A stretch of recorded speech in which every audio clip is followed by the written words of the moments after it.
তেওঁলোক বিজেপিৰ আহিল কিন্তু কংগ্ৰেছী চৰিত্ৰ তেওঁলোকে ত্যাগ কৰিব পৰা নাই।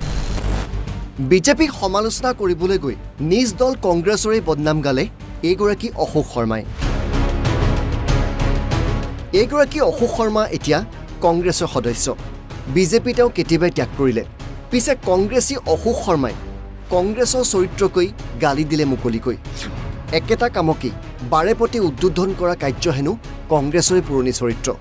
তেওঁলোক বিজেপিৰ আহিল কিন্তু কংগ্ৰেছী চৰিত্ৰ তেওঁলোকে ত্যাগ কৰিব পৰা নাই আৰু সেইকাৰণে তেওঁলোকে এতিয়া 31 তাৰিখে লোৱা সেই কাৰ্যালয়টোকে আজি আমাৰ ধুৰন্ধৰ মিছলীয়া মুখ্যমন্ত্ৰীগৰাকী নলবাৰীক অহা সূত্ৰে আজি সেই কাৰ্যালয়টো পুনৰবাৰ লৈছে।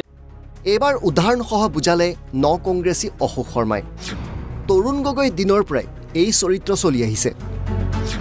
একেটা ৰাস্তাকেই তিনিবাৰকৈ উদ্বোধন কৰি দেখুৱাইছিল তৰুণ গগৈয়ে। শুনক অশোক শৰ্মাৰ মুখেৰে তৰুণ গগৈৰ বদনাম।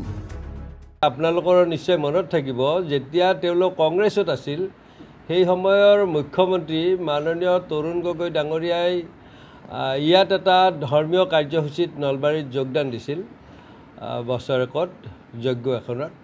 আৰু যেতিয়া তেখেতে সেইটো কাৰ্যসূচীক চৰকাৰীকৰণ কৰাৰ কাৰণে আমাৰ নলবাৰী ধমধমা পথটোৰ আধাৰশিলা স্থাপন কৰিছিল।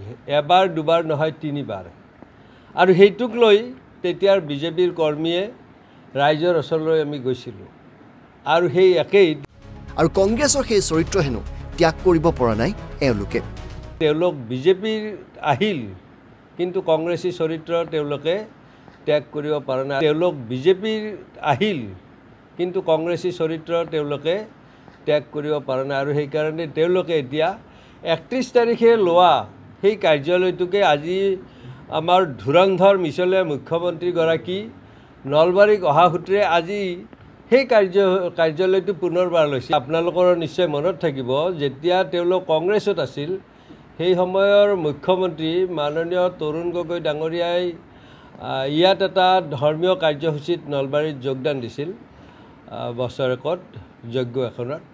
আৰু যেতিয়া তেখেতে সেইটো কাৰ্যসূচীক চৰকাৰীকৰণ কৰাৰ কাৰণে আমাৰ নলবাৰী ধমধমা পথটোৰ আধাৰশিলা স্থাপন কৰিছিল। এবাৰ দুবাৰ নহয় তিনিবাৰ। আৰু সেইটোক লৈ তেতিয়াৰ বিজেপিৰ কৰ্মীয়ে ৰাইজৰ ওচৰলৈ আমি গৈছিলোঁ আৰু সেই একেই। Bureau report NB news.